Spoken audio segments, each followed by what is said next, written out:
Mambo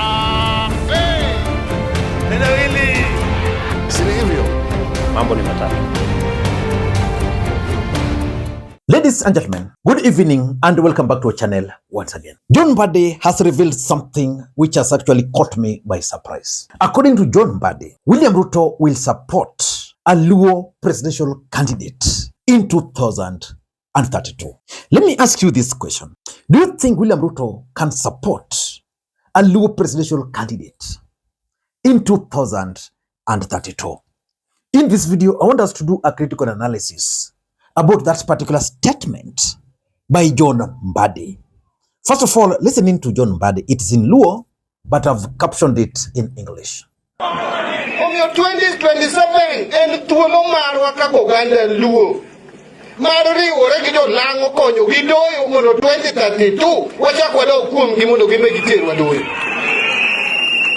Nikech wan bende sa ochopo gini okdogne Kalonzo gini anyiso unono gini akuom Ruto di another generation of leaders kendo dhi timo 2 terms kapo di paro ni nipo di nindo ileko ni ntienge madhi yombo Ruto onge kada king'iyo gi piny orono gi Matiang'i wacho mare koni ko Matiang'i to uneno no nyalo bedo president en jasiasa Kalonzo kochung' ka kata nang' imiye dakika 20 onge gima dowachi madiyago ni Kalonzo nowacho gini. Rigathi to kochiewo to leko kuyu koriyo gi kejo lako kuyu ojego tieno oleko kuyu mano ang' nobed president by 2027 we have already decided onge gimoro ni ke ODM pod biro paro mago mana ni kanyo. One was accept Anima the longest serving chairman of ODM. The opinion Wadiri Ruto Luedo 2027 Wapipanga 2032. Saujo Mugosoko Jogo Nadunitie Mapingo Wachno. We have to organize also ourselves, and by the way, since Ruto became president, a lot of progress. That's John Mbadi. Allow me to begin this video by asking you guys some 4 questions. Because in this video, I'm going to look at the objectives which John Mbadi wanted to achieve through that particular statement. But first of all, let us ask ourselves these 4 questions. The first question which I want to ask you, can Ruto really endorse a LUO presidential candidate in 2032? Do you think he can? My answer to that is yes and no at the same time. I'm saying yes because in politics, anything can happen. But I'm also saying no because we all know that Uhuru Kenyatta promised to support William Ruto. That did not happen. We also know that William Ruto himself made a promise to Rigathi Gachagua that he would not frustrate his deputy the way Uhuru Kenyatta did to him. As a matter of fact, William Ruto even went worse than Uhuru Kenyatta. He ended up impeaching Rigathi Gachagua. Currently, William Ruto has a deputy president from the mountain. What will he do to Professor Abraham Kithure Kindiki? Because William Ruto is also obligated to return the favor to the Kikuyu nation. But the fact is, he can decide to support a LUO presidential candidate or he cannot. So my answer to that is both yes and no. The second question which I want to ask you, will ODM party and UDA party merge to form one big political party ahead of 2027? Because William Ruto is seeking to be re-elected in 2027. Once William Ruto is elected, he will be elected on UDA party. Then LUO Nation is in which party? ODM party. If Ruto were to support an ODM member, that would mean he would do that once they are in one party. That can only happen if they agree to merge their parties. I doubt if ODM party will agree to merge with UDA party to form one big political party. Although I've heard rumors about the possibility of even merging the way Musalia did. But ODM party cannot do that, because if they were to do that, they lose their identity. And once they lose their identity, anybody can come and go with the people.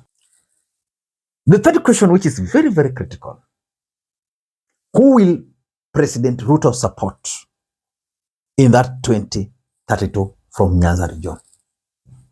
Because Raila Odinga's succession politics is already taking shape. Babu Owino is emerging as a strong force. And I'm seeing Babu Owino breaking away from this other group. Then William Ruto has his guy called William Ruto has his guy called Raymond Omolo. I'm 100% convinced that if Ruto were to support someone from Nyanza, his first choice would be Raymond Omolo, because they've worked together. They've trusted each other.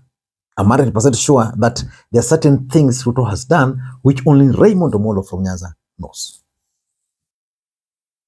Remember, Ray is a member of UDA party. So it would be easy to endorse Raymond Omolo as a UDA candidate, then the LUOs now will follow.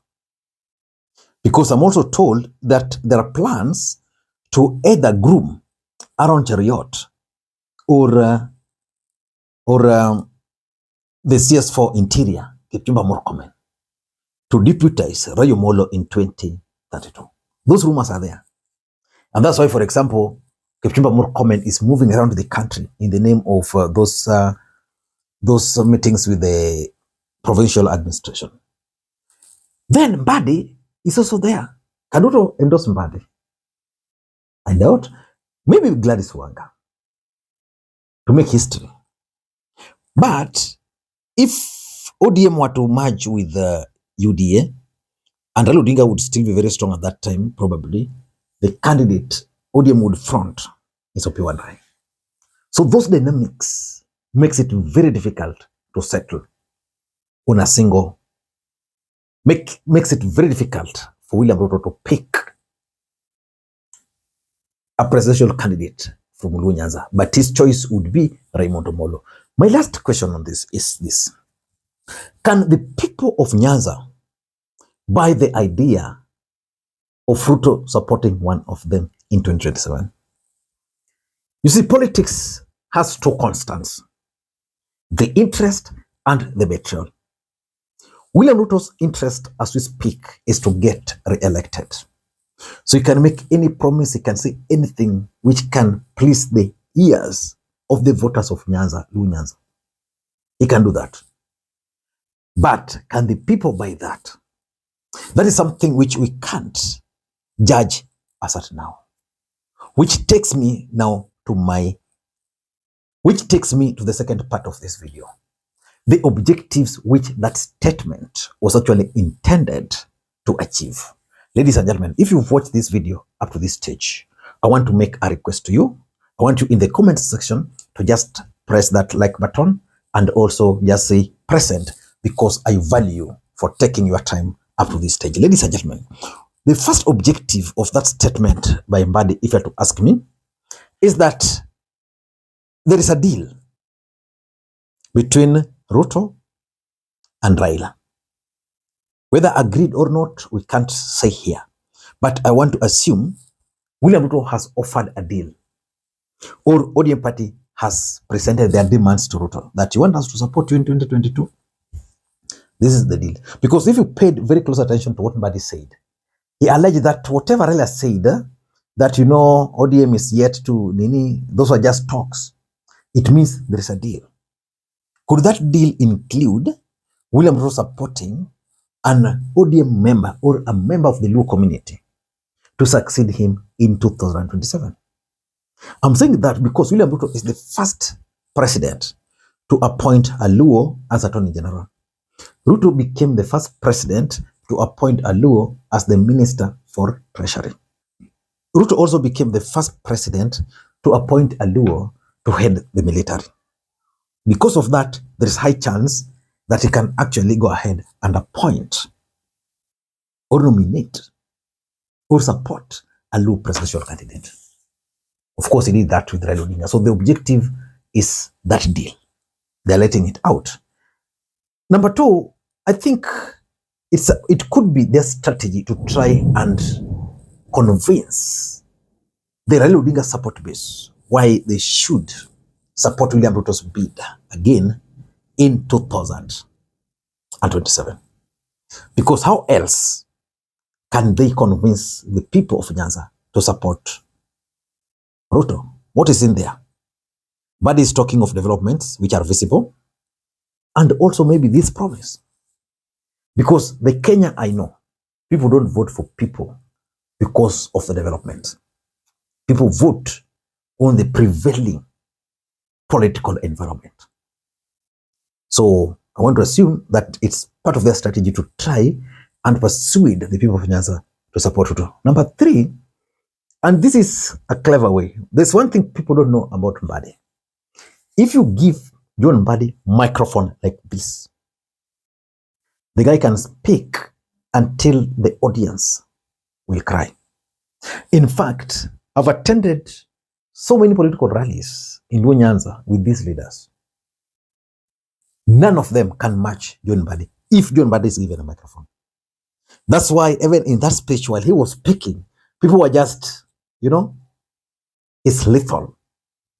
So I think he was talking like this because he's currently the senior most government official from Nyanza, Minister of Finance. He was telling these people that if you support Ruto, 2032, me here, I'll be the next president. And lastly,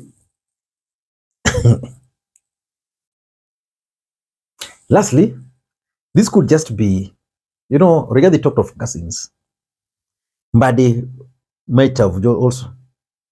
Rigathi Gachagua talked of cousins. Maybe John Mbadi was also just making fun out of that statement. I don't know what to think. That's my take. Until next time, this is Makwiny. Bye-bye.